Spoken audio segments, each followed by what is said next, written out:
We're back with more scenes from Yellowstone, and I know a lot of you guys are watching the show, like my wife and I, and got some great feedback from the last one. So I always leave the show thinking, and while it's driven with action and filmed, in the heart of this breathtaking landscape, it's the dialogue, and sometimes really the lack thereof, just the complete absence of dialogue that drives the show and causes you to think. So we're going to dive back in here in a moment, but just wanted to thank you for listening or watching and really being a part of the Business on Purpose podcast. My name's Thomas Joyner. I've been a coach here about a year and a half, if I've never met you before, and we're just grateful that you take the time to listen to what we have to say. So if you have not seen this week's episode of Yellowstone, I'm going to discuss a scene from it. So if you need to pause this so you don't freak out at me later and get upset for spoiling a 30-second scene, that's on you. You've been warned. So at the end of this past episode, Jimmy, one of the guys who's really just kind of being redeemed over the past several seasons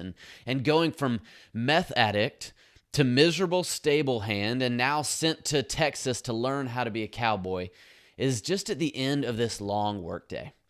And so he's sitting there having this conversation, watching somebody on a horse, and he's talking with his boss. They're sitting there, and he looks at Jimmy and he says this. He says, Jimmy, if you really want to be a cowboy, learn to rope. Meaning, learn to take a rope and be able to throw it, circle it around your head, rope cattle, and bring it on in, and actually be a cowboy that can contribute. So that night, Jimmy comes home to his little bedroom, eats the little tiny plate of dinner left for him, and he notices a rope on the wall. Picks it up, walks outside, and he pulls the little fake, bull stand into the yard and starts practicing his roping. As the scene progresses, it's daylight. And the first throw with the rope, perfect miss, completely whiff. Second, a miss. Third, fourth, fifth, all misses. And this goes on for hours and hours, right? It starts as the sun's going down, and then it's pitch black dark, and then it's after midnight, more and more and more misses. Until finally, the last shot with the rope is him roping the bull and pulling it tight on the horns. And it's kind of this moment, right, where he kind of just gets so excited as he's put in this work. And I started thinking all right, what are we supposed to take from this?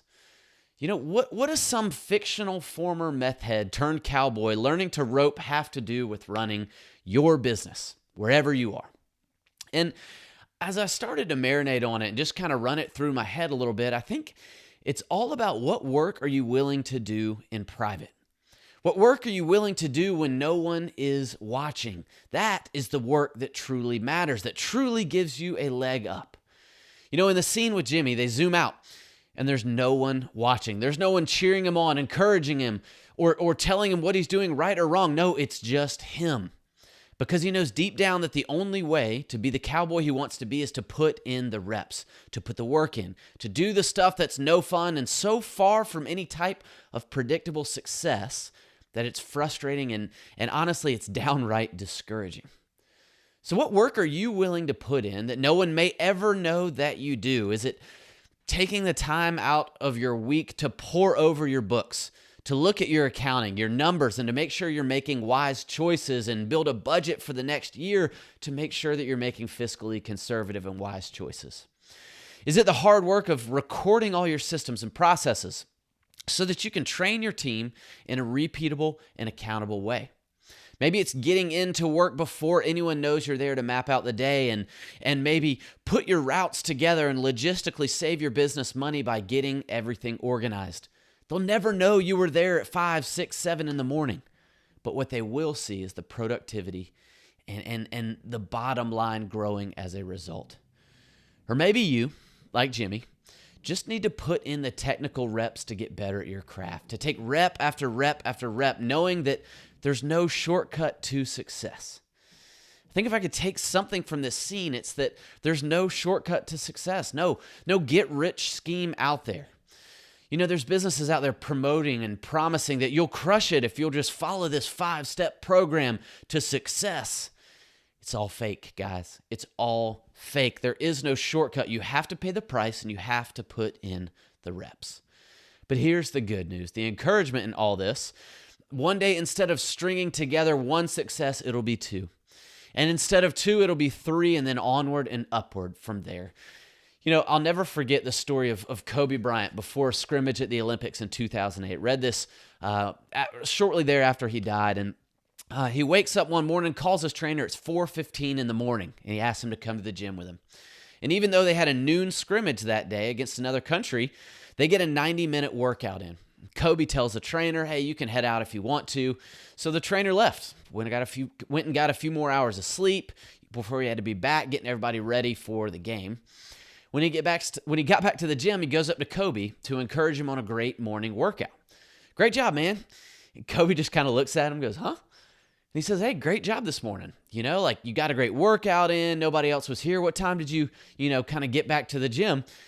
Kobe just looks at him and laughs. And he says, well, actually stayed here. Wanted to make 500 jumpers from the corner before I stopped. And then once I'd made 500, I decided, 800 sounds better. So I just kept going. Kobe, who's a guy born with more natural talent than probably anyone, save one or two other people, realized the value of putting in the reps while no one's watching. And he didn't just put up 800 shots, right? These aren't just 800 reps, but actually made 800 corner threes before a scrimmage to make sure he was prepared. Shot over and over and over and over, making sure that the repetition was the right kind of repetition. Because here's what Kobe knew, and what Jimmy from Yellowstone is in the process of learning. You don't rise to the challenge. That is a total and complete myth. No, you fall to the level of your preparation. We've said it here before. You don't rise to the challenge. You fall to the level of your preparation. What are you doing when no one is watching to raise your level of preparation to a place where everyone else notices when it's time for you to perform? That's the question you've got to answer. That's the important question for today. And as you're writing out New Year's resolutions, that's what you've got to ask is, what are the habits I need to form this year? And what are the areas where I need to be prepared for our business to succeed in the ways that we want it to succeed in 2022? That's how you should make business resolutions, New Year's resolutions for the year of 2022. Hope you take some time today to think through that, to answer that question for yourselves, and I hope you guys have a great rest of your day and a great weekend. Thanks so much.